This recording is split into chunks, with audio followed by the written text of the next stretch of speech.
এই শোনো না, আমাদের অন্ধবিশ্বাস চ্যানেলটি যারা এখনো সাবস্ক্রাইব করেননি প্লিজ সাবস্ক্রাইব করে দাও। আর অল্প কিছু সাবস্ক্রাইবার হলে 1 লক্ষ পরিবার হবে। সবাই প্লিজ সাবস্ক্রাইব এবং বেশি বেশি শেয়ার করে দাও প্লিজ। ঘুম থেকে জেগে প্রতিবারের ন্যায় আজও অর্ক নিজেকে ব্যালকনিতে আবিষ্কার করলো। তবে অন্য দিনের তুলনায় আজকে অর্কের সাথে ব্যতিক্রম ঘটনা ঘটেছে।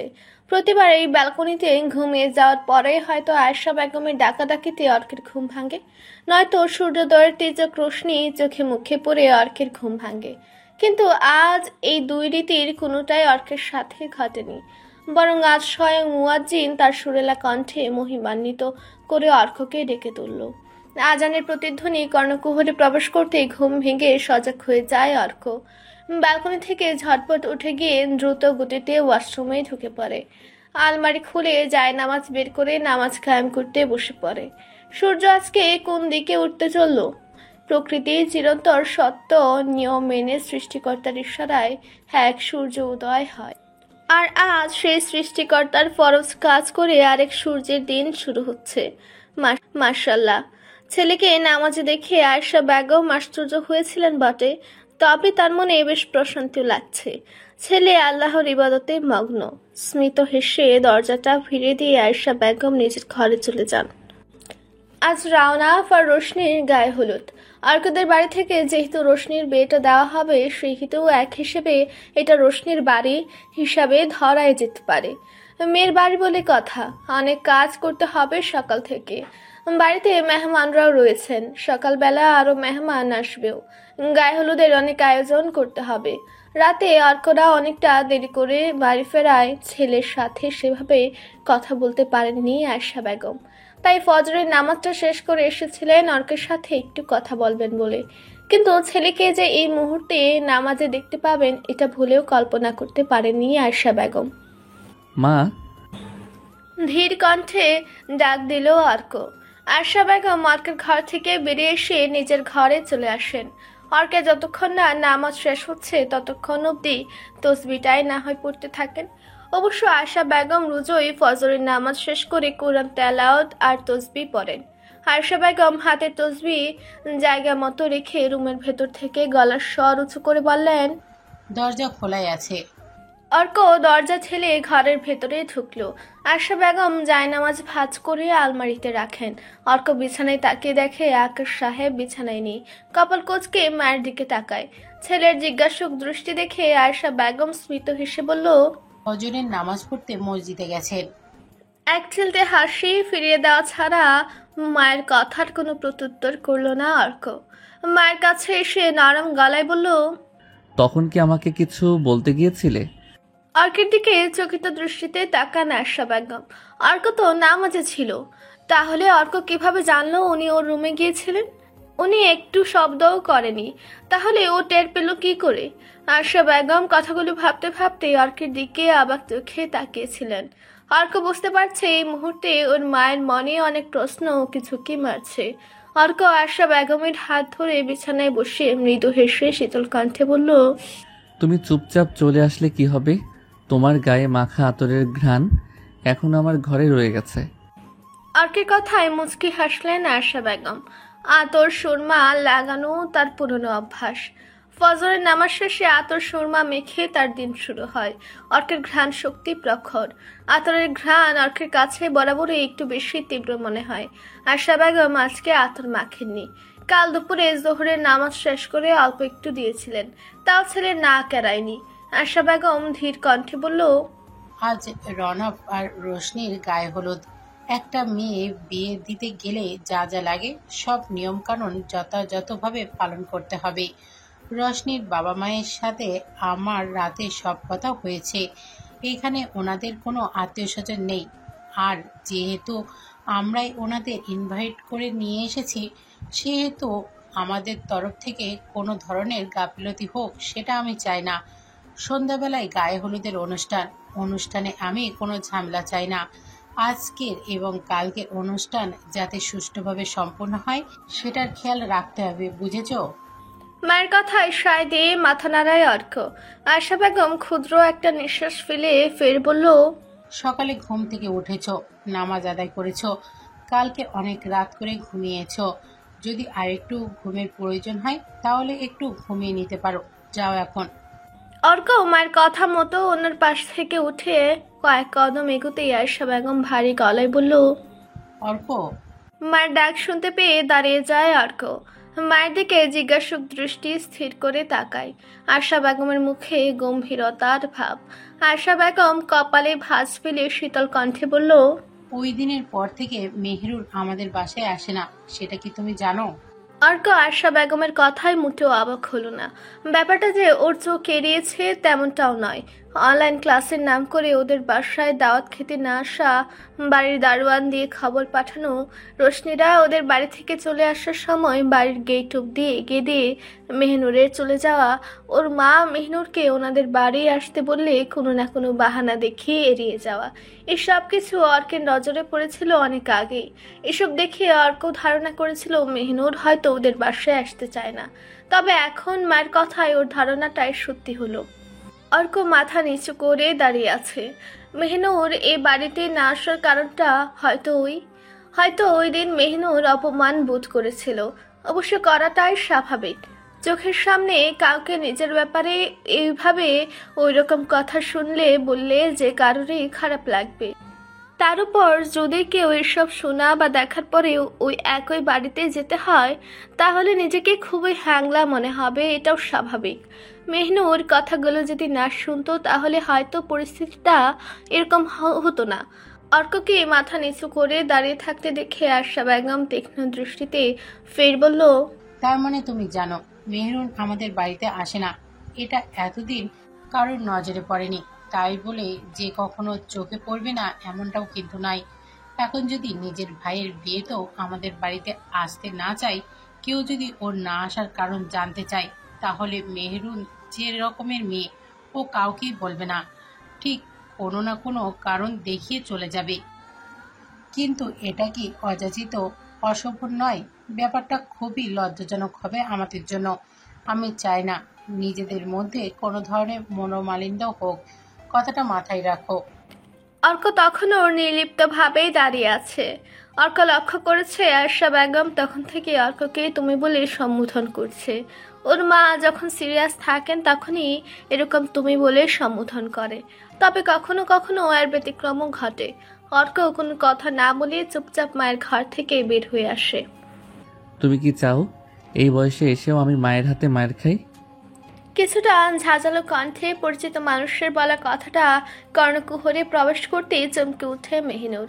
আচমকায় আতঙ্কিত হওয়ায় ওর হাতে থাকা ফোনটা ছিটকে গিয়ে আটকায় ছাদের কার্নিশে। আর একটু হলেই নিচে পড়ে যেত। একটা তপ্ত নিঃশ্বাস ফেলে পেছনে ঘুরে মেহিনুর ফোনটার দিকে এক পলক তাকিয়ে বুকে হাত বেঁধে কপালে ভাঁজ ফেলে সামনের মানুষটার দিকে তীক্ষ্ণ দৃষ্টিতে চেয়ে বলল, মানে? মেহনুরের দৃষ্টি অনুসরণ করে তড়িঘড়ি করে অদূরে পড়ে থাকা ফোনটা ঘুরিয়ে নিয়ে আসে অর্ক। মেহনুরের মুখের দিকে তাকিয়ে মেকি হেসে বলল, ভাঙেনি। মেহনুরের তীক্ষ্ণ দৃষ্টি এবার ফোনের দিকে। হাত বাড়িয়ে অর্কের কাছ থেকে ফোনটা নিয়ে ভালো করে পিঠ ও পিঠ দেখে নিয়ে ফের অর্কের দিকে তাকায়। মেহনুর পূর্বের ভঙ্গিমায় বলল, তো কি যেন বলছিলেন? তখন যতটা রাগ নিয়ে কথাটা বলে ফেলেছিল, এখন মেহনুরের চোখ দেখে অর্কে ঠিক ততটাই ভয় হচ্ছে। নেত্রযুগল দিয়ে ধনুকের তীর তাক করে আছে। কথার হেরফের হলে সেই তীর মুহূর্তে এসে বিঁধবে ওর পক্ষ মাঝে। মেহনুরের এই রূপ অর্কের কাছে আগে কখনো ধরা দেয়নি।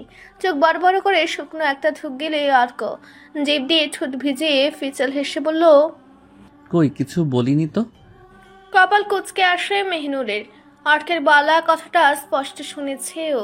উঁচু গলায় বলা কথাটায় বেশ ঝাঁজও ছিল। আর এখন বলছে কিছুই বলেনি। অদ্ভুত। তবে অর্কের মুখ দেখে মনে হচ্ছে ও কিছু বলতে চাচ্ছে। মেহনুর অর্কের দিকে আর চোখে তাকিয়ে ফোনের পাওয়ার বাটন অন করে। এক পলক ফোনের স্ক্রিনের দিকে চেয়ে ক্ষীণ স্বরে বলল, আসছি আমি, 8টায় আমার অনলাইন ক্লাস আছে। মেহনুর চলে আসার জন্য কয়েক কদম এগোতেই পথ আগলে দাঁড়ায় অর্ক। ওরা এহেন কাজে একটু অবাক হয় মেহনুর। অর্ককে পাশ কাটিয়ে চলে আসতে নিলে অর্ক ফের একই কাজ করলো। এবার অবাকের সাথে সাথে প্রচন্ড বিরক্ত হয় মেহনুর। আংশিক করা গলায় বলল, বারবার পথ আটকে দাঁড়াচ্ছেন কেন? বললাম না 8টায় আমার ক্লাস আছে। অর্ক কোনো কথা বলছে না, মুখটা কেমন যেন ভার করে রেখেছে। কয়েক সেকেন্ড অতিবাহিত হওয়ার পরেও যখন অর্ক কোনো কিছু বলছে না, তখন মেহিনুর চলে আসার জন্য উদ্যত হতে অর্ক মিনমিন স্বরে বলল, তুমি আমাদের বাসায় যাও না কেন? ঠায় দাঁড়িয়ে যায় মেহিনুর। অর্কের মুখে এই প্রশ্নটা শুনে এক পা পিছিয়ে অর্কের সামনে এসে দাঁড়ায়। স্মিত হেসে শীতল কণ্ঠে বলল, আমার যাওয়া নিয়ে তো আপনার আপত্তি। মেহিনুরের দিকে আহত দৃষ্টিতে তাকায় অর্ক। মেহিনুর ফের বলল, আপনাদের বাড়ি, আপনাদের রাইট আছে কাকে বাড়িতে অ্যালাউ করবেন আর কাকে নয়। বিশ্বাস করুন, আমি যে অ্যালাউ নই এটা আগে জানলে আমি কখনোই আপনাদের বাড়িতে যেতাম না। ওই দিন আমার জায়গায় অন্য কেউ হলে হয়তো সত্যি কষ্ট পেত বা রাগ করতো, কিন্তু বিশ্বাস করুন আমি মোটেও কষ্ট পাইনি আর রাগও হয়নি। তাহলে আত্মসম্মান বোধ। আমি রাগ করিনি, ঠিক আছে, কষ্ট পাইনি, এটাও ঠিক আছে, কিন্তু আমার তো একটা আত্মসম্মান বোধ আছে নাকি? আমাকে কেউ পছন্দ করে না এটা জানার পরেও কি আমি আবার একই কাজ করব? অর্ক হুট করে মেহনুরের হাত দুটো ধরে ফেলল। মেহনুর হকচকে গিয়ে কিছুটা পিছিয়ে যায়। এমন কিছু হবে এটা ওর কল্পনাতেই ছিল না। অর্ক মেহনুরের দিকে তাকিয়ে করুণ সুরে বলল, বিশ্বাস করো, কথাগুলো আমি মন থেকে বলিনি। তোমাকে বা আঙ্কেলকে কষ্ট দেব বলেও বলিনি। ইচ্ছাকৃতভাবে হোক বা অনিচ্ছাকৃতভাবেই হোক, আমি জানি আমার কথায় তুমি কষ্ট পেয়েছো। Sorry for everything. I am really sorry Mehinur. Arko মাথা নিচু করে দাঁড়িয়ে আছে, আর চোখে অর্কের দিকে তাকায় মেহনুর। অর্ক আসলেই অনুতপ্ত, লজ্জিত। হয়তো ও যা যা বলল সবটাই সত্যি। মেহনুর অর্কের হাত থেকে নিজের হাতগুলো ছাড়াতে ছাড়াতে ধীর কণ্ঠে বলল, ইটস ওকে। এতক্ষণে অর্কের খেয়াল হলো ও মেহনুরের হাত ধরে আছে। চটজলদি মেহনুরের হাতটা ছেড়ে দিয়ে কিছুটা পিছিয়ে দাঁড়ায়। পরপরই মুখ গুমরা করে বলল, যদি কেউ কারোর ঘুমের 12টা বাজায় তাহলে তার উপর রাগ হওয়াটাই স্বাভাবিক নয় কি? তুমি নিজেও জানো তুমি গানটা ঠিকঠাক গাইতে পারো না, তাহলে কেন গাও বলো তো? অর্কের কথা বলার ভঙ্গিমা দেখে ফিক করে হেসে দেয় মেহনুর। অর্ক অবাক হয়ে বলল, হাসছো কেন? মেহনুর ঠোঁটের কোণে হাসি ঝুলিয়ে গলার স্বর উঁচু করে বলল, না এমনি। অবশ্য আপনি ঠিকই বলেছেন। আর রেওয়াজ করতেও আমার একদম ভালো লাগতো না, শুধু বাবার ভয়ে করতে হতো। সন্ধ্যায় আসছো তো? অর্ক প্রশ্নটা করে উৎসুকভাবে মেহনুরের দিকে তাকিয়ে আছে। অর্কের প্রশ্নটা শুনে সঙ্গে সঙ্গে মেহনুরের মুখের হাসিটা মিলিয়ে যায়। তোমার বিয়ে হয়েছে? আমেনা বেগম মুখ ভর্তি পান চিবাতে চিবাতে প্রশ্ন ছুড়লেন তার পাশে বসে থাকা মেহনুরের দিকে। রওনাফ আর রোশনির বিয়ে উপলক্ষে অর্কদের গার্ডেনটাকে খুব সুন্দর করে ডেকোরেশন করা হয়েছে। এই গার্ডেনে হলুদ আর বিয়ের অনুষ্ঠানটা করা হবে। এখন রওনাফ আর রোশনির ফটোশ্যুট চলছে। স্টেজের সামনে পেতে রাখা আসনগুলোই সবাই বসে আছে। মেহনুর মিনিট 10 আগে এখানে এসে বসেছে। হলুদের অনুষ্ঠান শুরু হতে একটু দেরি হবে, কারণ এখনো বাসার সবাই নিচে এসে উপস্থিত হয়নি, তাই বর কনের ফটোশ্যুটটাই আগে করে ফেলা হচ্ছে। মেহনুর মনোযোগ দিয়ে ওদের ফটোশ্যুট দেখছিল। আমেনা বেগম আর মেহনুরের মাঝে একটা খালি চেয়ার পড়ে আছে। এই পরিত্যক্ত চেয়ারটায় অর্ক ওর বিবিজানকে নিয়ে বসেছিল। আয়শা বেগম এসে অর্ককে একটু বাড়ির ভিতরে নিয়ে গেছেন। মেহনুর আসার পর থেকে আমেনা বেগম মেহনুরের গতিবিধি লক্ষ্য করছেন। মেয়েটা বেশ স্নিগ্ধ আর মায়াবী, সতেজ, সুন্দর তার হাসি। গায়ের রং দুধে আলতায় মুড়ানো না হলেও বেশ উজ্জ্বলতায় প্রস্ফুটিত। দেখে বোঝা যাচ্ছে ও খুব চুপচাপ আর ঠান্ডা মেজাজের। পরিচিতদের সাথে কি সুন্দর নর্ম মুখে কথা বলছে, চোখে মুখে লাগাতার অমায়িক হাসি। চোখ দুটো তো মার্শাল্লাহ মায়ে ভরা। মেয়ে হতে গেলে তো এমনই হওয়া চাই। আমেনা বেগম ঠিক করে নিয়েছেন ওনার নাতি বউ হিসেবে এই মেয়েই পারফেক্ট। নাতের ভুলগুলোকে নরম গলায় শক্ত কথায় ধরিয়ে দেবে। কখনো অন্যায় আবদার করলে ওর মিষ্টি কথায় ভুলিয়ে রাখবে তার নাতিকে। স্বামীর ভালোর জন্য না হয় একটু কঠোরই হবে, তবে স্বামীর অভিমান ভাঙানোর জন্য এই মেয়ের মায়াবী চাহনিতে মিষ্টি হাসি যথেষ্ট। মেয়ের মায়ের পরে আকাঙ্ক্ষা বেশি বেড়ে যাওয়ায় আছে কিছু বিষয় জেনে নেওয়া প্রয়োজন। তাই আমেনা বেগম অত্যাবশ্যকীয় প্রশ্নটাই আগে করলেন। আমিনা বেগমের কথাটা কর্ণকুহরে যেতে বিস্ফোরিত চোখে মেহিনুর ওর পাশে ফিরে তাকায়। পান খেয়ে ঠোঁট লাল করা সপ্তসতী এক রমণী ওর দিকে জিজ্ঞাসুক দৃষ্টিতে তাকিয়ে আছে। যৌবনে হয়তো তার দুধে আলতা গায়ের রং ছিল, তার রূপের আগুনে হয়তো ঝলসে গেছে হাজারো তরুণের হৃদয়। বয়সের ভারে গায়ের রং একটু কমে গেলেও এখনো শরীরের চামড়া তেমন একটা কুচকায়নি। মাথার চুলের 1/3 পাক ধরেছে মাত্র।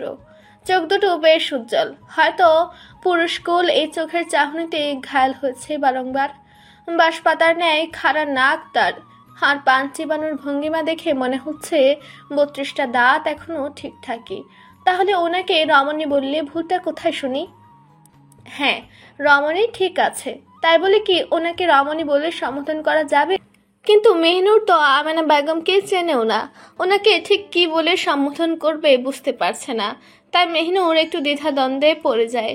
কিন্তু মানুষটা তখন থেকে ওর উত্তরের আশায় তাকিয়ে আছে, আগে অন্তত উত্তরটা দিক।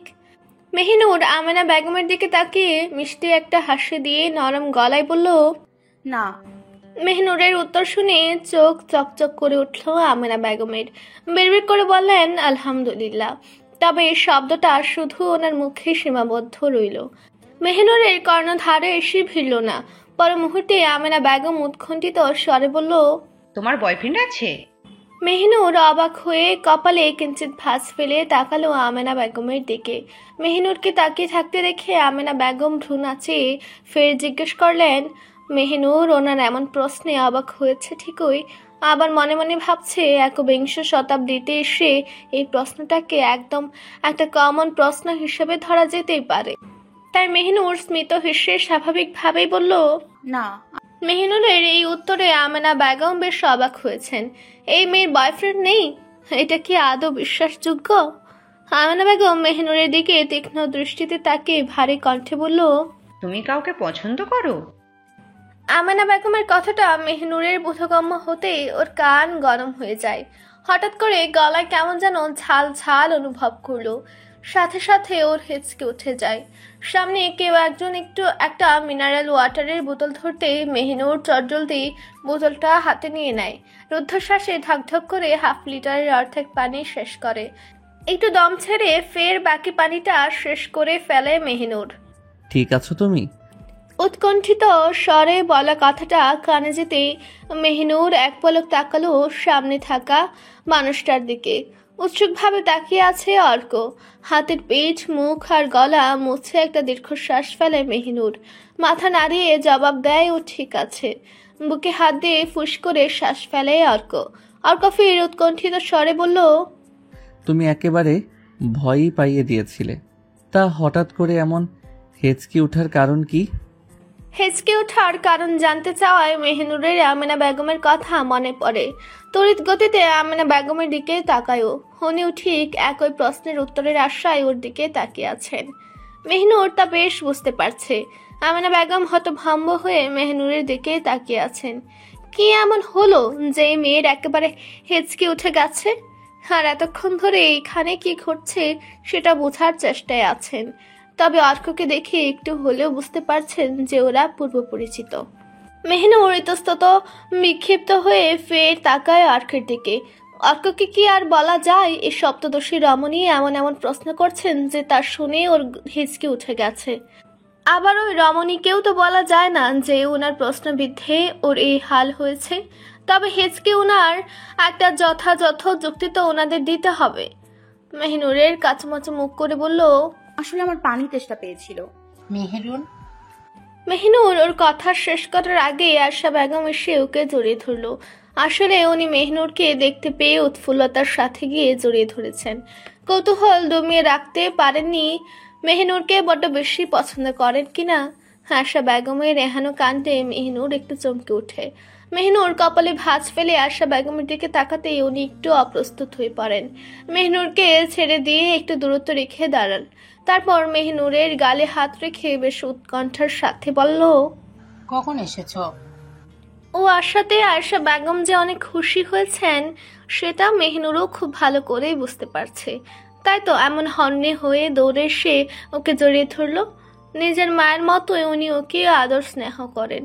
মেহনুর মৃদু হেসে নরম স্বরে বলল, এই তো আন্টি 10-15 মিনিট হলো। আমেনা বেগমের সবকিছু মাথার উপর দিয়ে যাচ্ছে।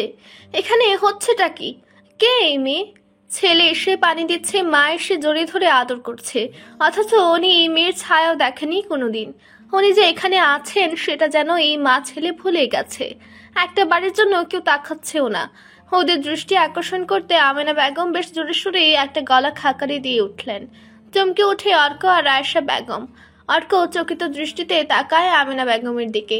দুজনের চোখাচোখি হতেই আমেনা বেগম চোখ পাকিয়ে ভ্রু নাচিয়ে মেহনুরকে দেখে জিজ্ঞেস করলো, কে? অর্ক ওর নানুর দৃষ্টি অনুসরণ করে বুঝতে পারে উনি মেহনুরের কথা বলছেন।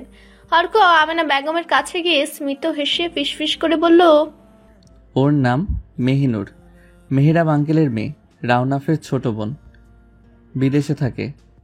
অর্কের কথা শুনে আমেনা বেগম অবাক স্বরে বলল, মেহেরাবের মেয়ে? ভারী মিষ্টি মেয়ে তো। তো আমার কিন্তু বেশ মনে ধরেছে ওকে। অর্ক সন্দিহান চোখে তাকিয়ে বলল, মানে? কিছু না, ওকে ওই দিন আসতে বলো তো। কড়া গলায় বললেন আমেনা বেগম। ওনার কথা মতো অর্ক মেহনুরকে ডাক দিল। অর্কের ডাকে মেহনুর আর আয়েশা বেগম দুজনেই পেছনে ফিরে। আয়েশা বেগম স্মিত হেসে মেহনুরকে নিয়ে আসে আমেনা বেগমের কাছে। মেহনুর অর্কের দিকে জিজ্ঞাসক দৃষ্টিতে তাকাতেই অর্ক আমেনা বেগমকে জড়িয়ে ধরে আদুরে গলায় বলল, ইনি হচ্ছে আমার বিবিজান। অর্ক একটু থেমে মেহনুরকে দেখে আবার বলল, আর বিবিজান ও হচ্ছে মেহিনুর। বিবিজান? ভ্রু কুচকে আসে মেহনুরের। অর্কের কথা বুঝতে না পেরে হতভম্ব হয়ে তাকিয়ে রইল আমেনা বেগমের দিকে। উনি রমণী ঠিক আছে, তাই বলে এই বয়সে এসে ওনাকে বিয়ে করতে হলো? অর্ক যেভাবে আমেনা বেগমকে পেছন থেকে জড়িয়ে ধরে আছে দেখে মনে হচ্ছে অর্ক নিজেও খুব হ্যাপি। ওনাকে কি বলে সম্বোধন করবে সেটা ভেবে মেহনুর ফের আরেকবার দ্বিধা দ্বন্দ্বে পড়ে গেল। অর্ক যেহেতু ভাইয়া হয় সেহেতু ওনাকে ভাবি নয়তো আপু ডাকার কথা, কিন্তু বয়স বিবেচনায় তো যাকগে, অর্ক যদি ওনাকে বিয়ে করতে পারে তাহলে মেহনুরের ভাবি ডাকতে সমস্যা কি? মেহনুর একটু স্বাভাবিক হয়ে মুখে জোরপূর্বক হাসি টেনে বলল, মেহনুরের কথা শুনে ফিক করে হেসে দেয় অর্ক। আয়েশা বেগম আঁচলে মুখ লুকিয়ে হাসছেন। আমেনা বেগমও কেমন যেন লজ্জা মিশ্রিত মুখে মিটমিটিয়ে হাসছেন। সবার এরূপ ব্যবহারে ভ্যাবাচ্যাকা খেয়ে যায় মেহনুর। সে সাথে ভীষণ রকম অস্বস্তিও হচ্ছে। অর্ক আগের তুলনায় হাসির মাত্রা বাড়িয়ে দিয়েছে। মেহনুরের এবার কিঞ্চিত রাগ হচ্ছে অর্কের উপর। আজব, এইভাবে হাসার কি হলো? ও বিয়ে করতে পারলে মেহনুর ভাবি ডাকলে প্রবলেম কোথায়? আয়েশা বেগম চারিদিকে চোখ বুলিয়ে দেখেন সবাই অর্কের দিকে তাকিয়ে আছে, কারণ ও খুব শব্দ করেই হাসছে। আয়েশা বেগম অর্কের দিকে চোখ রাঙিয়ে ভারী কণ্ঠে বলল, অর্ক চুপ কর, সবাই দেখছে। আয়েশা বেগম মেহনুরের অবুঝ চাহনি দেখে স্মিত হেসে ফের বললেন, উনি আমার মা, অর্কের নানু। অর্ক মাকে বিবিজান বলে ডাকে। আয়েশা বেগমের কথা শুনে মেহনুর বেশ খানিকটা লজ্জায় পড়ে যায়। তবে এখানে কি আদৌ ওর কোনো দোষ আছে? অর্ক এমন ভাবেই বিবিজান বলে ডাকলো দেখে মনে হচ্ছে সত্যি সত্যি উনি ওর বিবি হন। যাই হোক, তবু নিজের বোকামির জন্য লজ্জিত। মেহনুর লজ্জা মিশ্রিত মুখে রিনরিনের স্বরে বলল, সরি নানু, আমি বুঝতে পারিনি। আসলে অর্ক ভাইয়া এমনভাবে বলল। আমেনা বেগম মুচকি হেসে মেহনুরের গাল টিপে আহ্লাদে গলায় বলল, বুঝতে পেরেছি। বিনিময়ে মেহনুরও হাসলো। তারপর মেহনুরকে নিজের পাশে বসিয়ে রাজ্যের আলাপ জুড়ে দিয়েছেন আমেনা বেগম। মেহনুরের প্রথম প্রথম একটি সংকোচ বোধ হলেও এখন সাবলীল ভাবেই কথা বলছে আমেনা বেগমের সাথে। মেহনুর আর আমেনা বেগমের দিকে এক ধ্যানে তাকিয়ে আছেন আয়েশা বেগম। মেহনুরকে এখানে পেয়ে সত্যি ওনার খুব ভালো লাগছে। তিনি আসলে খুব চিন্তিত ছিলেন মেহনুরকে নিয়ে। তবে মেহনুর এখানে আসার পেছনের হাতটা যে অর্কেরই সেটাও আন্দাজ করতে পারছেন। ছেলের কথা ভাবতে ভেতর থেকে একটা দীর্ঘশ্বাস বেরিয়ে আসে আর মুখে ফুটে ওঠে তৃপ্তির হাসি। অর্কের রাগ ওঠে, তবে কারণ ছাড়া নয়। আয়েশা বেগম মনে করেন ছেলেদের রাগ না থাকলে শোভা পায় না। রাগে ছেলেদের মন নরম হয় মোমের মতো। অর্ককে দেখে তা বুঝেছেন। তবে সব সময় রাগ করাটাও আবার ভালো লক্ষণ না। ছেলেটা এমনিতেই খুবই শান্তশিষ্ট আর ম্যাচুর হলেও মাঝে মাঝে রাগে ওর বুদ্ধি হারিয়ে ফেলে। ফলে নিজে অনেক সময় খুব কষ্ট পায়। অর্ককে কিছু বলার জন্য পাশে তাকিয়ে দেখেন অর্ক এখানে নেই, চলে গেছে। এদিক সেদিক চোখ বুলিয়ে দেখলেন স্টেজ থেকে একটু দূরে ফোনে কারোর সাথে আলাপ করছে। আশা বেগম এগিয়ে যান ছেলের দিকে। অর্ক কথা বলা শেষ করে পেছনে মাকে দাঁড়িয়ে থাকতে দেখে স্বাভাবিক গলায় বলল, কিছু বলবে? আশা বেগম ছেলের হাত ধরে আরেকটু সাইডে নিয়ে যান। তারপর মেহনুরকে দেখিয়ে কৌতূহলী কণ্ঠে বললেন, মেহেরুনকে কিভাবে রাজি করালি? মায়ের কথা শুনে সকালের কথা মনে করে স্মিত হাসে অর্ক। সকালে মেহনুরের মুখের হাসি মিলিয়ে যাওয়ার সাথে সাথে অর্কের মনে লালন করা আশার নিভু নিভু প্রদীপটাও নিভে যায় পুরোপুরিভাবে। মেহনুর হাসি বন্ধ করে মুখ গম্ভীর করে রেখেছে। অর্ক বুকের ভেতরটা কেমন যেন ধুকপুক ধুকপুক করছে। দুশ্চিন্তায় মনে হচ্ছে মাথার নিউরনগুলো জ্যামে আটকে পড়ে ওদের কার্যক্রিয়া লোপ পেয়েছে। এখন যদি মেহনুর না করে দেয় তাহলে? মেহনুর অর্কের মুখ দেখে আবারও ফিক করে হেসে উঠল।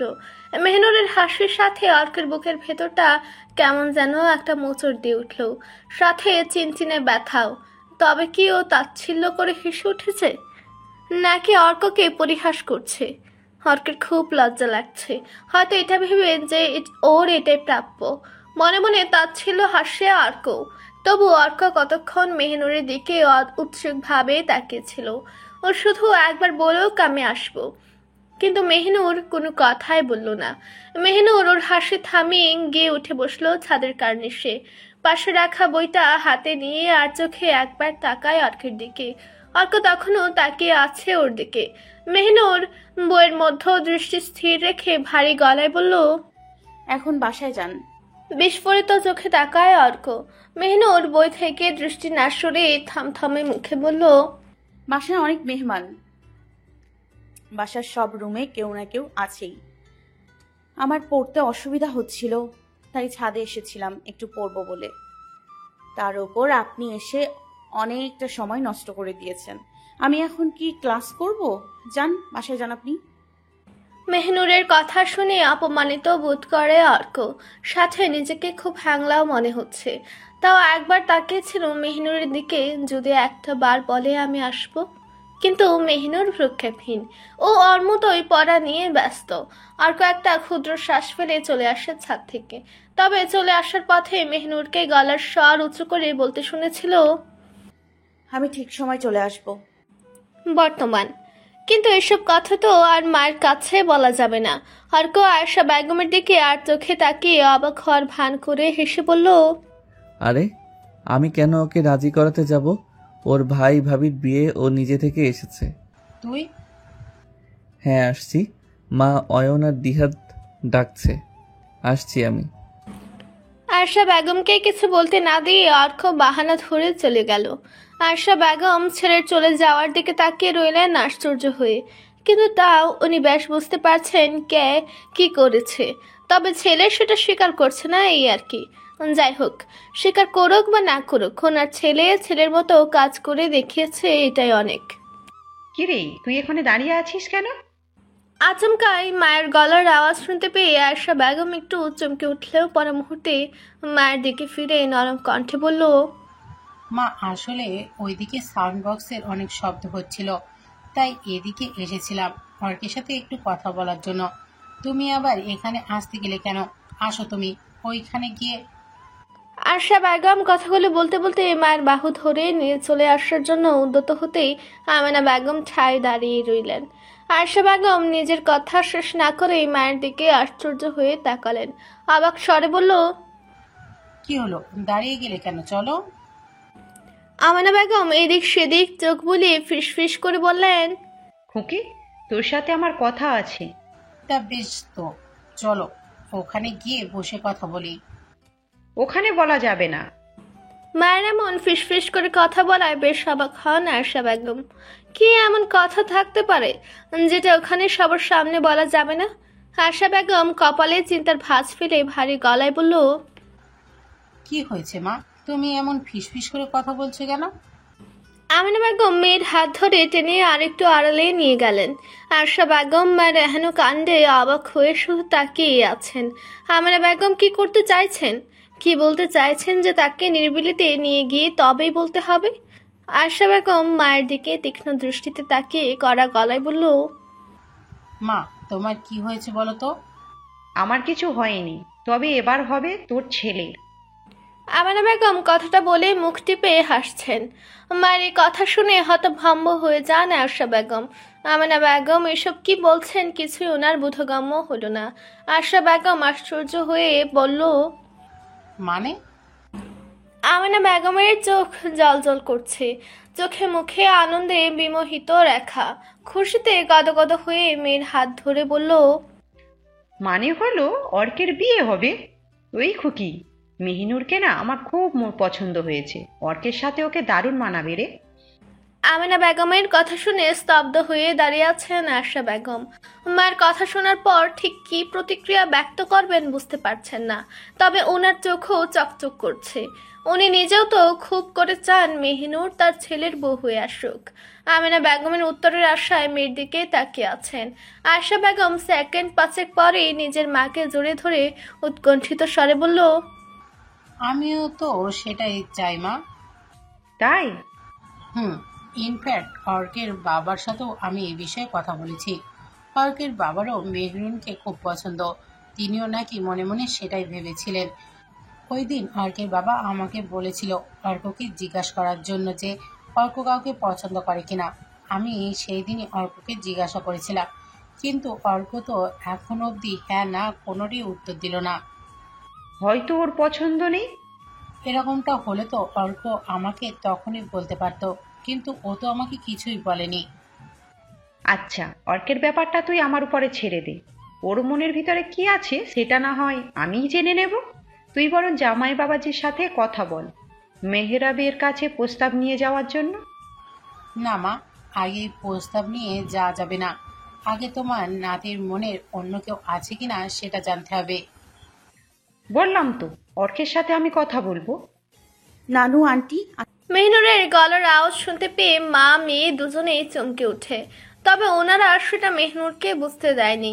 আশা বেগম মেহনুরের দিকে ফিরে মিষ্টি একটা হাসি দিয়ে আদরে গলায় বলল, কিছু বলবে মা? আসলে আন্টি, আপনাদের ভাইয়া আর ভাবি ডাকছে ওদের হলুদ দেওয়ার জন্য। আচ্ছা চলো। হলুদের পর্ব শেষ, এখন মেহেদির অনুষ্ঠান শুরু হবে। যদিও আগে মেহিনুরের ইচ্ছা ছিল গায়ে হলুদ আর মেহেদি প্লাস নাচ গানের জন্য আলাদা আলাদাভাবে 2 দিনে দুটো অনুষ্ঠান করবে, কিন্তু বিয়ের ডেটটা খুব তাড়াতাড়ি করে ফেলে দেওয়ায় খুব বেশি একটা সময় পাওয়া যাবে না বলে মেহিনুর মেহেদির বিষয়টা বাদই দিয়ে দিয়েছিল। ভেবেছিল হলুদের পর পার্লারের কাউকে দিয়ে রোশনির হাতে মেহেদি লাগিয়ে দিবে, আর তাই নাচ গান করার জন্য কোনো রিহার্সালও করেনি। কিন্তু এখন দেখে যে হলুদের অনুষ্ঠান খুব তাড়াতাড়ি শেষ হয়ে গেছে, আর এখনও যে সময় আছে ওইটুকু সময়ে মেহেদির অনুষ্ঠানও করতে পারবে। মেহিনুর উঠে গিয়ে ডিজেকে গান বন্ধ করতে বলে, তারপর ওনার কাছ থেকে মাইক্রোফোনটা নিয়ে এসে স্টেজে ওঠে। মেহিনুরকে মাইক্রোফোন হাতে স্টেজে উঠতে দেখে সবাই মেহিনুরের দিকে তাকিয়ে আছে। মেহিনুর সবার দৃষ্টি আকর্ষণ করার জন্য স্মিত হেসে বলল, হ্যালো গাইস, এতক্ষণ সবারই খুব বোরিং লাগছিল তাই না? বিয়ে বাড়িকে যদি বিয়ে বাড়ি বলে মনে নাই হয় তাহলে সেই বিয়ের কোনো মানেই হয় না, তাই বোরিং লাগাটাই স্বাভাবিক। যদিও পর্বকে দেখে মনে হচ্ছে ওরা বিন্দাস আছে, অবশ্য ওদের জন্য সেটাই স্বাভাবিক, কারণ বিয়েটা যেহেতু ওদের, সেটা যেভাবেই হোক ওরা সেইভাবেই এনজয় করবে। কিন্তু তাই বলে আমরা এনজয় করব না? This is not fair. আমি সন্ধ্যা থেকেই লক্ষ্য করছি গায়ে হলুদ উপলক্ষে সেই এক জিনিসই করা হচ্ছে। বর বউয়ের ফটো সেশন, ফ্যামিলির সদস্যদের নিয়ে ফটো সেশন, বন্ধুদের সাথে photo session, videography, selfie, blah blah blah. This is too boring ইয়ার। এইটুকু বলে একটা দীর্ঘশ্বাস ছাড়ল মেহিনুর। সবাই অবাক হয়ে ওর দিকে তাকিয়ে আছে। হঠাৎ মেহিনুর এসব কথা কেন বলছে কেউই কিছু বুঝতে পারছে না। মেহিনুর সবার দিকে চোখ বুলে কিঞ্চিত হেসে তার ছেলের সুরে ফির বলল, আমি নাকি খুব বোরিং? হ্যাঁ, আমি আসলেই খুব বোরিং একজন মানুষ। সারাদিন চুপচাপ থাকি, প্রয়োজনেও খুব একটা কথা বলি না। যখন সবাই হাসি ঠাট্টা আমোদে থাকে তখন আমি বই নিয়ে সিরিয়াস থাকি। একটু সময় পেলেই ফোন আর ল্যাপটপে ডুবে থাকি। ছোট বাচ্চাদের মতো অসময়ে কার্টুন দেখি। আমার এই আচরণগুলোই একজন মানুষকে বোরিং ফিল করানোর জন্য যথেষ্ট। ইনফ্যাক্ট আমার মাও বলে আমি নাকি খুব বোরিং। আসলে আমি বলতে চাচ্ছিলাম যে আমি নিজেই একজন বোরিং মানুষ হয়ে যদি এই হলুদের অনুষ্ঠানে বোরিং ফিল করি, তো আপনারা যে বোরিং হচ্ছেন না সেটার কি আর কোনো সন্দেহ আছে নাকি? তো আমি এখন আমার এবং আপনাদের এই বোরিংনেসটাকে দূর করতে যাচ্ছি। মেহিনুর বরাবরই স্পষ্টভাষী। তবে মেহিনুরের কথা শুনে অর্কের মনে হলো মেহিনুর ওকে একটু খোঁচা দিয়েই কথাটা বলেছে, কারণ একমাত্র অর্কই ভাবে যে মেহিনুর খুব বোরিং। কিন্তু মেহিনুরকে সবাই এত আদর কেন করে অর্ক সেটাই বুঝতে পারে না।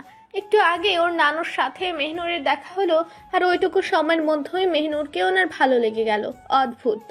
মেহিনুর সব সময় কেমন যেন মিনমিন করে কথা বলে, এত স্লো কথা বলে যে ওর কথা শুনলে অর্কের মনে হয় এই মেয়ে সবে কথা বলতে শিখছে। 10 কথায় একটা উত্তর দেয়, তাহলে ও ভুলটা কোথায় বলে? আসলে মেহিনুর খুব বোরিং। এখন আবার নিজেই বলছে, যাকগে স্বীকার করেছে, এটাই অনেক। কথাগুলো মনে মনে ভেবে অর্ক মুখ ভেঙচি দিয়ে অন্যদিকে মুখ করে আর চোখে মেহিনুরের দিকে তাকিয়ে বোঝার চেষ্টা করছে মেহিনুর কি বলতে যাচ্ছে।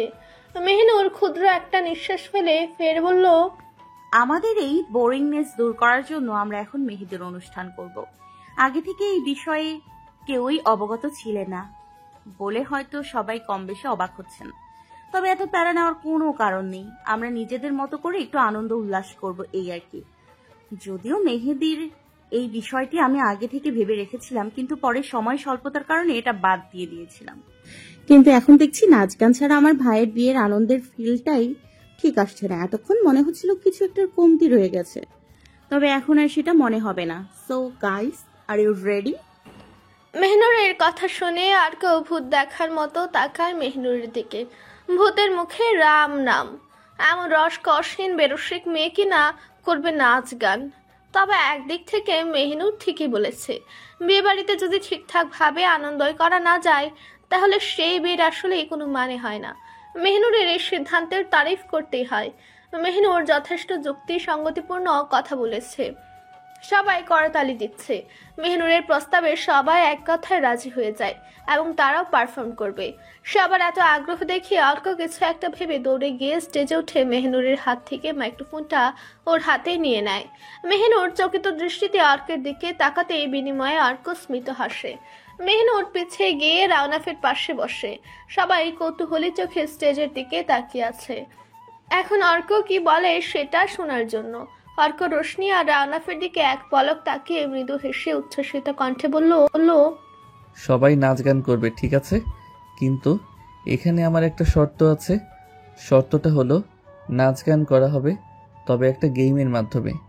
মানে হলো ছেলেপক্ষ আর মেয়ে পক্ষ দুটি আলাদা আলাদা টিম তৈরি করবে।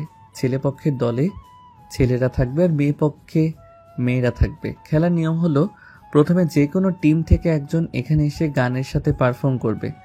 ওর পারফরমেন্স শেষ হওয়ার সাথে সাথে ডিজে অন্য একটি গান প্লে করবে, আর প্রতিপক্ষ টিম থেকে যে কেউ একজন এসে সেই গানের সাথে পারফর্ম করবে। খেলায় তো হার জিত থাকবেই, তো যে টিম হারবে তাদের শাস্তি হলো যেই দল জিততে পারবে সেই দল যা বলবে প্রতিপক্ষ দলকে সেটাই মেনে নিতে হবে। মেহিনুরের কাছে ব্যাপারটা খুব ইন্টারেস্টিং মনে হচ্ছে। তবে গেমটা যেহেতু হার জিতের, সেহেতু জিতটা ওরই চাই।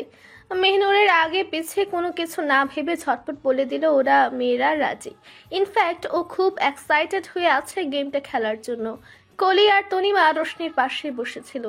মেহিনুরের এমন ছটফটে ভাব দেখে দুজনেই চোখ গুলগুল করে তাকিয়ে আছে ওর দিকে।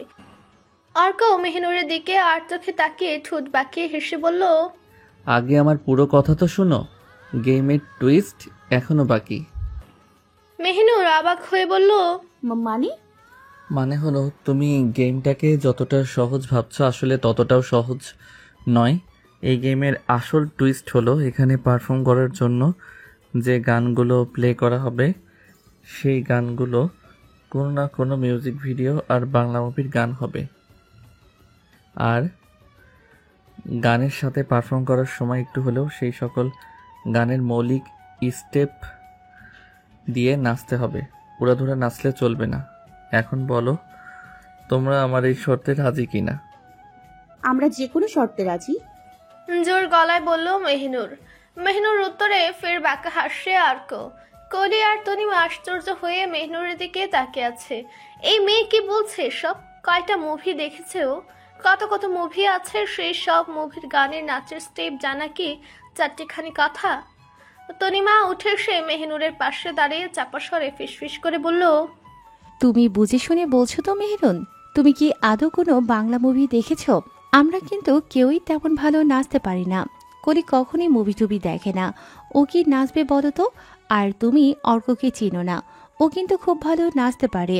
আমরা কিন্তু হেরে যাব বলে দিলাম। শেষে ওরা যা বলবে সেটাই করতে হবে। তনিমার কথা শুনে মুচকে হেসে উঠে দাঁড়ায় মেহিনুর।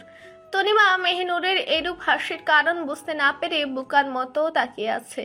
মেহিনুর তনিমার অসহায় মুখ দেখে ঠোঁট টিপে হাসছে, কারণ বেচারি তনিমা সত্যি খুব সিরিয়াস এবং চিন্তিত।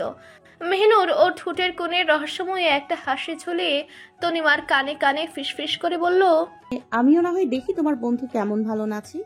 টস রাউন্ডে জিতেছে অর্কের টিম। এখন ওদের টিম থেকে যে কোনো একজন নিজের পছন্দের যে কোনো একটা মুভির গান দিয়ে প্রথম পারফর্ম করার সুযোগ পাবে, আর প্রতিপক্ষ দলকে একটা গান ওরা সিলেক্ট করে দেবে এবং ওই গানে ওদের নাচতে হবে। এরপর যে গানগুলো প্লে করা হবে সেগুলো সম্পূর্ণ ডিজের ইচ্ছে মতো গান হবে। ছেলে পক্ষের টিমের ক্যাপ্টেন হলো অর্ক, আর মেয়ে পক্ষের টিমের ক্যাপ্টেন হলো মেহিনুর। অর্কের টিমে আছে রশিদ সাহেব, রোশনির বাবা, মেহরাব সাহেব, আকাশ সাহেব, রাওনাফ, দিহাদ, অয়ন, রোশন আর অর্ক। ওইদিকে মেহিনুরের টিমে আছে আমেনা বেগম, রেনুফা বেগম, সুফিয়া বেগম, রোশনির মা, আশা বেগম, রোশনি, কলি, তনিমা আর মেহিনুর। দুই দলেরই সমান সমান প্রতিদ্বন্দ্বী। অর্কের টিম থেকে সর্বপ্রথম পারফর্ম করতে গেল অয়ন। সে তার পছন্দের গান দিয়ে পারফর্ম করেছে। এবার মেহিনুরের টিমের পালা। গান অলরেডি শুরু হয়ে গেছে, কিন্তু এই গানের কোনো মৌলিক স্টেপ কারণেই মনে পড়ছে না। গানটা অবশ্য 90 দশকের জনপ্রিয় একটা গান। ভালোবাসিয়া গেলাম ফাঁসিয়া, করতে হবে এবার বিয়া, এই গানের সাথে নাচ করতে হবে। কিন্তু মেহিনুরের টিম থেকে কেউ এখনো স্টেজে যাচ্ছে না দেখে অর্ক মুখ টিপে হাসছে। মনে মনে ভাবছে সবে তো শুরু, এখনই যদি এই অবস্থা হয় তাহলে বাকি খেলাটা কিভাবে শেষ করবে। মেহিনুর খুব টেনশনে আছে। ওইদিকে টাইম আপ হয়ে যাচ্ছে, এখনো কেউ পারফর্ম করতে স্টেজে যায়নি। সবাই যখন আশা ছেড়ে দেয় এটা ভেবে যে মেহিনুরের টিম থেকে কেউই পারফর্ম করতে পারবে না, তখনই কলি সবাইকে অবাক করে দিয়ে স্টেজ মাথালো। কলির দিকে বিস্ফোরিত চোখে তাকিয়ে আছে অর্ক, দিহাদ, অয়ন আর তনিমা। আসলে কলি খুব ভালো নেচেছে, আর কেউই না জানলেও ওরা খুব ভালো করে জানে কলি নাচতে পারে না। যদি কখনো বন্ধু মহলে একটু আধটু নাচতো তাহলে ওকে সবাই খেপাতো। কলি একটু গুরুমুলু বলে ওকে সবাই চমচম বলেই ডাকতো, কিন্তু আজ এই চমচমে কিনা সবাইকে তাক লাগিয়ে দিয়েছে। সবাই যখন কলির প্রশংসায় পঞ্চমুখ, তখন আরেকজনের মুখে তৃপ্তির হাসি। মেহিনুর মুগ্ধতা নিয়ে তাকিয়ে আছে কলির দিকে। মেয়েটা খুব শান্তশিষ্ট, নম্র, ভদ্র আর বিনয়ী। মেহিনুরের 2 মিনিটের ট্রেনিংয়ে কলি এতটা ভালো নাচতে পারবে যেটা তনিমা ঘুণাক্ষরেও চিন্তা করেনি। তবে মেহিনুরের দৃঢ় বিশ্বাস ছিল কলি পারবে। মেহিনুরের ধারণা ছিল কলিকে যতটা না অন্তর্মুখী লাগে, ও আদৌ ততটা অন্তর্মুখী না। হয়তো কখনো স্টেজ পারফর্ম করেনি বলে নিজের মধ্যে একটু জড়তার সংকট ছিল। খেলার নিয়ম অনুযায়ী এক এক দল থেকে এক একজন এসে পারফর্ম করবে। কলির পর দিহাদ আসে, দিহাদের পর তনিমা, তনিমার পর রোশন, রোশনের পর আমেনা বেগম। তবে আমেনা বেগম 70 দশকের গানের সাথে কোমর দুলিয়ে দুলিয়ে বেশ ভালোই টেক্কা দিয়েছে প্রতিপক্ষ দলের সাথে। ওনার পর আসেন রশিদ সাহেব, তারপরে সুফিয়া বেগম, তাদের পর আকাশ সাহেব আর আয়েশা বেগম ডুয়েট গানে পারফর্ম করেন। ব্যাদের মেয়ে জ্যোৎস্না এই ছবির টাইটেল গানটা দিয়ে ফাটিয়ে নাচ করেছেন দুজনেই। যদিও ছেলে মেয়েদের সামনে নাচ করতে একটু লজ্জা পাচ্ছিলেন আয়েশা বেগম, কিন্তু মেহিনুর তাকে জোর করে স্টেজে পাঠিয়েছে। মেহিনুর আয়েশা বেগমের কাছ থেকে কোনো এক আলাপচারিতায় জানতে পেরেছিল উনি স্কুল, কলেজ আর ভার্সিটি লাইফে নাচ করতেন। আকাশ সাহেব আর আয়েশা বেগমের পর এবার আসেন মেহরাব সাহেব। অর্কের টিমে এতক্ষণ ঠিকঠাক ভাবে পারফর্ম করলেও এবার মেহরাব সাহেব সেই গোলমাল পাকিয়ে দিয়েছেন। পারফর্ম করার জন্য তাকে যে গানে দেওয়া হচ্ছে সেই গানের গীতিকার, সুরকার আর শিল্পীর নাম গড়গড় করে বলে যাচ্ছেন। নাচ করার কোনো নমুনায় তার মধ্যে দেখা যাচ্ছে না। কিন্তু এইরকম করলে তো অর্কের টিম হেরে যাবে।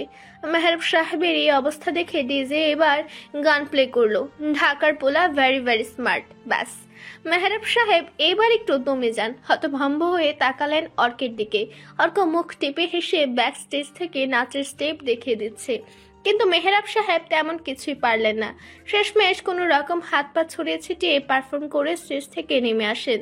রেনুফা বেগম রূপবানে নাচে কমর দোলাইয়া গানের সাথে সেই লেভেলের নাচ নেচেছেন। মায়ের দিকে বিস্ফোরিত চোখে তাকিয়ে আছে মেহনুর। মায়ের এই গুণ ওর জানা ছিল না। রেনুফা বেগমের কাছে এসে বসতে মেহনুর অবাক স্বরে বলল, মা, তুমি যে এত ভালো নাচতে পারো আমাকে তো কোনোদিনও বলনি। কিছু কিছু বিষয় অগোচরে থাকা ভালো। আমি যদি আগে বলে দিতাম তাহলে সারপ্রাইজটা পেতিস। মায়ের কথা শুনে মৃদু হাসলো মেহনুর। আসলে বেশ সারপ্রাইজড হয়েছে ও। এবার পারফর্ম করার পালা রাউনাফের, কিন্তু রাউনাফকে তো আর একা পারফর্ম করতে দিলে হবে না, বরের সাথে বউকেও তো চাই। তাই রোশনি আর রাউনাফকে বলা হয়েছে একসাথে পারফর্ম করার জন্য। দুজনেই বেশ জমিয়ে দিয়েছে। যদিও রাউনাফের তুলনায় রোশনি একটু বেশি নেচেছে, কিন্তু রাউনাফ সেটা ব্যালেন্স করে নিয়েছে।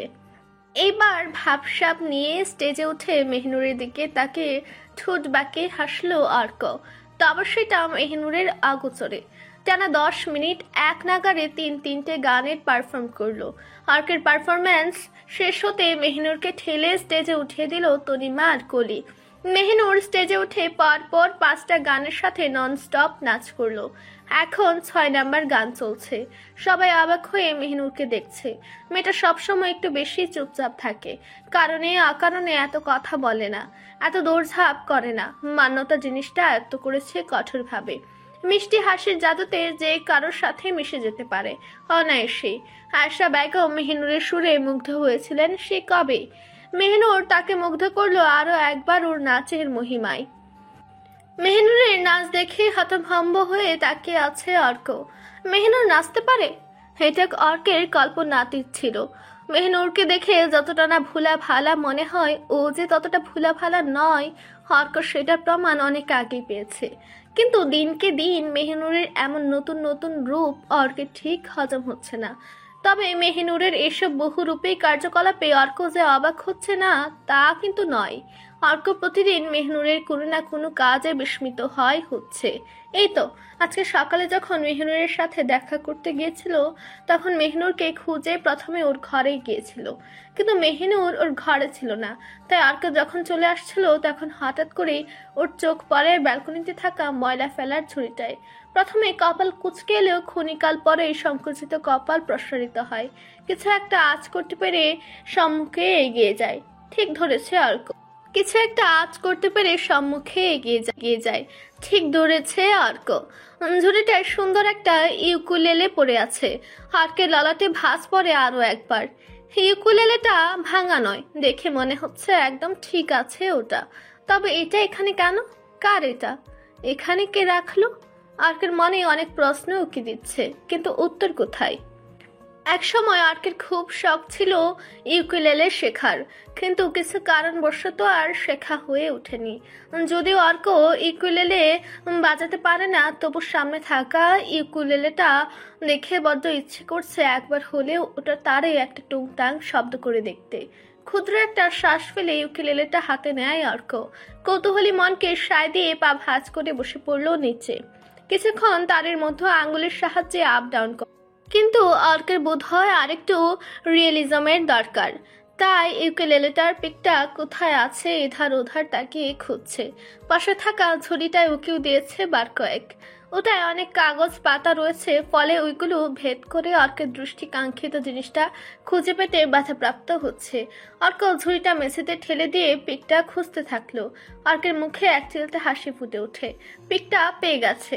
মেঝেতে পড়ে থাকা কাগজগুলো পুনরায় ঝুড়িতে উঠানোর সময় চোখ হাটকায় হলদেটে মাখন রাঙা ক্যাশ মেমোটায়। ভ্রু বাঁকা করে মেমোটা হাতে নেয় অর্ক। ক্রেতার জায়গায় জলজল করছে মেহনুর হোসেন নামটা। নিরপেক্ষ হয়ে তাকিয়ে থাকা মেমোটার দিকে তাকিয়ে আছে অর্ক। কোটির গন্ডি পেরিয়ে 1.5 কোটি টাকাটা ফ্যাক্ট না, কিন্তু মেহনুরের ক্ষেত্রে ব্যাপারটা একটু সন্দেহজনক। টাকা তো ওই পরিশোধ করে দিয়েছিল। তবে ওই দিন যে কথাগুলো বলল সেগুলোর মানে কি? ও মিথ্যা কেন বলল? বাবার ভয়ে? কিন্তু ও এত টাকা কোথায় পেল? তুমি এটা ধরলে কেন? অর্কের ভাবনায় কাটা পড়ে। চকিত দৃষ্টিতে ব্যালকনির দরজার দিকে তাকায়। 7 বছরের ছোট্ট জিম কোমরে হাত দিয়ে চোখ পাকিয়ে তাকিয়ে আছে অর্কের দিকে। জিম মেহনুরের ছোট খালার ছেলে। অর্ক ওকে খুব ভালো করেই চেনে। অর্ক জিমের দিকে হাত করে তাকিয়ে আছে। ওর কথার ভঙ্গিমায় মনে হচ্ছে না জানি অর্ক কত বড় অন্যায় করে ফেলেছে। অর্ক কিঞ্চিত বিস্মিত হয়ে বলল, কি ধরেছি? ইউলু কুলেটা। ফিক করে হেসে উঠল অর্ক। বেচারা জিম হাঁ করে তাকিয়ে আছে। হাসার মতো তো ও কিছু বলেনি। পূর্বের ন্যায় গলার স্বর উঁচু করে বলল, তুমি হাসছো কেন? অর্ক হাসি থামিয়ে বলল, এটা ইউকেলেলে, নট ইউলুকেলে। হ্যাঁ, আমি তো এটাই বললাম। অর্ক আবার মুখ টিপে হাসছে। জিম চোখের চশমা ঠিক করে নাক টেনে এগিয়ে যায় অর্কের দিকে।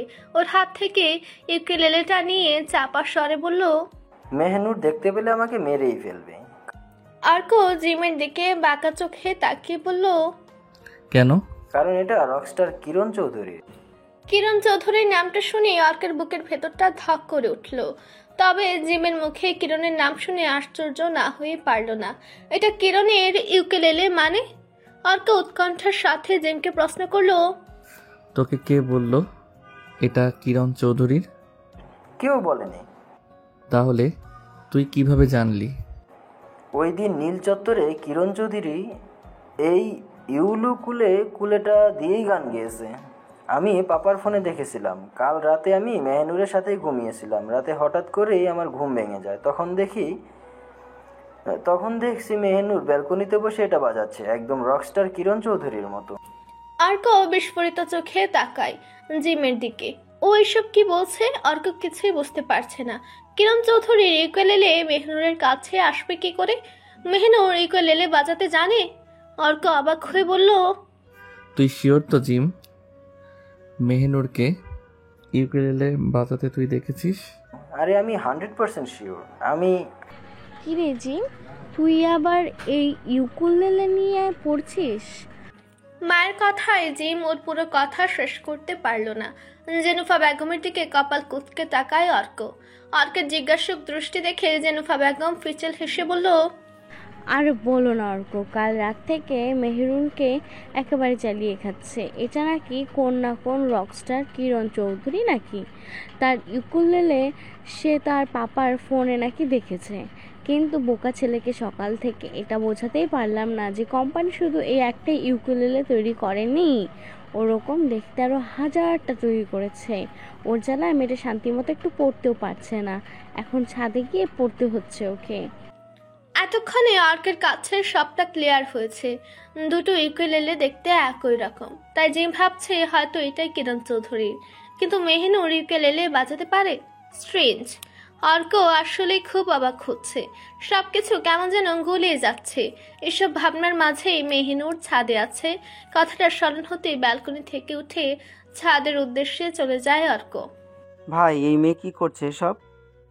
আয়নের কথায় হুঁশ ফিরে অর্কের। ভাবনা থেকে বেরিয়ে এসে আবুজ মুখে তাকালো আয়নের দিকে।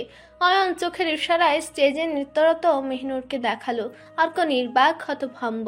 তবে এটা যেহেতু কম্পিটিশন, সো ওকে এইভাবে বসে থাকলে চলবে না। বিপক্ষ দলের কাছে এত সহজেই মাথা নোয়াবার ছেলে অর্ক না। মেহনুরের সাথে পাল্লা দিয়ে 8 ঘন্টা ধরে নাচার পরও অর্ক পরাস্ত। শেষ রক্ষা হলো না। জিতে গেছে মেহনুরের টিম, জিতে গেছে কনিপক্ষ। খেলার নিয়ম অনুযায়ী কথা ছিল যে দল জিততে পারবে সেই দল যা বলবে প্রতিপক্ষ দলকে সেটাই মেনে নিতে হবে। মেহনুর বলেছে আজকে ওরা কিছু বলবে না, কাল মানে বিয়ের দিন ওরা যা বলবে অর্কের টিমকে তাই করতে হবে। অর্ক মেহনুরের দিকে আর চোখে তাকিয়ে আছে আর হাঁপাচ্ছে। মেহনুরের এত এনার্জি, এতক্ষণ নাচার পরও মেয়ের চোখে মুখে বিন্দু মাত্র ক্লান্তির ছাপ নেই। দিব্যি শক্তপোক্ত আছে এখনো। খেলায় জিততে পারলে আনন্দ হয়, এটা স্বাভাবিক। কিন্তু মেহনুরের মধ্যেও তেমন কোনো উচ্ছ্বাস উদ্দীপনা দেখা যাচ্ছে না। শান্ত হয়ে বসে স্বাভাবিকভাবেই কথা বলছে সবার সাথে। কিরে, কি ভাবছিস? রাউনাফের প্রশ্নে এক পলক ওর দিকে তাকায় অর্ক, তারপর একটা তপ্ত নিঃশ্বাস ফেলে বলল, তোর বোনের আর কি কি গুণ আছে সেটাই ভাবছি। আমি তো আগেই বলেছি আমার বোনের যে কি কি গুণ আছে ওইসব তোদের ধারণার বাইরে। ব্যাংক ডাকাতির গুণটাও কি আছে তোর বোনের? অর্কের প্রশ্নে টাসকি খেয়ে যায় রাউনাফ, বিস্মিত হয়ে বলল, মানে? না মানে আমি তো জানি তোর বোন স্টুডেন্ট আবার বেকারও। তাহলে এই বেকার মেয়ে 1.5 কোটি টাকার গাড়ি কিনলো কিভাবে? অর্কের কথায় রাউনাফ বিরক্তিতে ভ্রু কুঁচকে বলল, বাবা তুইও শুরু করলি। ওই দিন না তুই শুনলি মেহনুর গাড়িটা কিস্তিতে নিয়েছে? আগে না, আপনার বোন সবটা টাকা একসাথে পরিশোধ করে দিয়েছিল। তাহলে ওই দিন মিথ্যে কেন বলল? অর্ক সন্ধিহান চোখে রাউনাফের দিকে তাকিয়ে আবার বলল, এই সত্যি করে বলতো, ও এত টাকা কোথায় পেয়েছে? থতমত খেয়ে যায় রাউনাফ। অর্ক কিভাবে জানলো এই কথা? মেহনুরটাও না এত বেখেয়ালি, নিশ্চয় গাড়ির ক্যাশ মেমোটা এদিক সেদিক ফেলে রেখেছিল। এখন সেটা অর্কের চোখে পড়েছে। এখন অর্ককে কি বলবে? রাউনাফ অর্ককে মিথ্যাও তো বলতে পারবে না। রাউনাফ মেকি হেসে বলল, মনে হয়। এই অর্ক একটু এদিকে আয় তো। আকাশ সাহেব অর্ককে ডাকছে। বাবার ডাক শুনতে পেয়ে অর্ক চলে যেতে হাফ ছেড়ে বাঁচলো রাউনাফ। বুকে হাত দিয়ে বড় বড় শ্বাস ফেলছে। অর্ক যেভাবে চেপে ধরেছিল বাবা, আর একটু হলে দম আটকে শেষে আক্কা লাভ করতে হতো ওকে। চারদিকের বিয়ের আমেজটা অনেকটা কমে গেছে। কালকের ইভেন্টের পর থেকে আর কোনো কোলাহল থাকবে না। চতুর্দিকে নিকষ কালো অন্ধকার। ভাদ্রের চাঁদশূন্য আকাশের দিকে তাকিয়ে আছে মেহনুর। রোশনি আর রাউনাফের বিয়েটা খুব সুন্দর মতোই সম্পূর্ণ হয়েছে। গতকালের খেলার নিয়ম অনুযায়ী মেহনুর বলেছিল আজকে অর্কের টিমকে যে কোনো একটা টাস্ক দিবে, কিন্তু মেহনুর আজ সকাল থেকে এখন অবধি কোনো টাস্ক তো দিলই না, বরং একবারও সে কথা মনেও করেনি। তবে তনিমা বিষয়টি লক্ষ্য করে, ভাবে হয়তো মেহনুরের মনে নেই। কাজে যখন বিয়ে পড়াচ্ছিল তখন তনিমা মেহনুরকে খেলার কথাটি স্মরণ করিয়ে দেয়, কিন্তু মেহনুরের ভাবাবেগ তেমন কোনো পরিবর্তন দেখা গেল। উল্টো মিষ্টি হেসে বলল, আমি চেয়েছিলাম খেলাটায় আমরা জিতি। খেলায় জেতার পর ওনাদের কোনো টাস্ক দিব বলে খেলিনি। আর আমি ওনাদের কী বা করতে বলবো? ওনারা সবাই আমার থেকে কত বড়। আমি কাল এমনিতেই বলেছিলাম যে আজকে বলবো। আসলে কালকে তোমরা সবাই আমাকে এমনভাবে চেপে ধরেছিলে যে তখন আমি কি বলবো বুঝতে পারছিলাম না, তাই আজকের কথা বলেছিলাম। তবে তোমরা হচ্ছ ওনাদের বন্ধু, তোমরা তাদের যে কোনো কিছু দিতে পারো, বলতে পারো, কিন্তু আমার সাজে না। তনিমা বুঝতে পারে মেহনুর অর্কদের কোনো কিছু বলবে না। ওর শুধু লক্ষ্য ছিল খেলাটায় জেতা আর অর্কদের হারানো। তনিমা কলিকেও মেহনুরের বলা কথাটা শেয়ার করে। তখন কলিও বলল মেহনুরের জন্যই ওরা কালকে জিততে পেরেছিল। এখন মেহনুরই যখন আগ্রহী নয়, সেখানে ওদের এতটা আগ্রহ না দেখানোই ভালো। কলিও তো মেহনুরেরই মতো শান্তিপ্রিয় মানুষ, এত হইচই করতে পারে না। তবে কলির এই গোমট স্বভাব অন্য কারণে। কিন্তু তনিমার খুব ইচ্ছে ছিল অর্কের টিমকে একটু নাকানি চুপানি খাওয়ানোর। সুযোগ পেলে অয়ন আর দিহাত খুব জ্বালায় ওকে। অর্ক ডিরেক্ট কিছু বলে না, কিন্তু ওরা যখন তনিমাকে খেপায় তখন অর্ক চুপ থাকে। আর চুপ থাকা মানে বিপক্ষ দলের লুক। তুই কি চাস আমি মরে যাই? চাপা করুণ স্বরে বলা কথাটা কানে আওয়াজ হতেই চমকে উঠল মেহনুর। তবে ভয় পেয়ে নয়, ছাদে অন্য কারোর অস্তিত্ব আছে এটা ভেবে। মিনিট 2 আগেই ছাদে এসেছে ও। ঘুমানোর আগে যদি আকাশে চাঁদ থাকে তাহলে চাঁদনি বিশাল, আর চাঁদ না থাকলে শুধু গগন বিশাল করে মেহনুর। এটা ওর নিত্যদিনের ঘটনা। যদিও আজ মেহনুরের শরীরটা অনেক ক্লান্ত।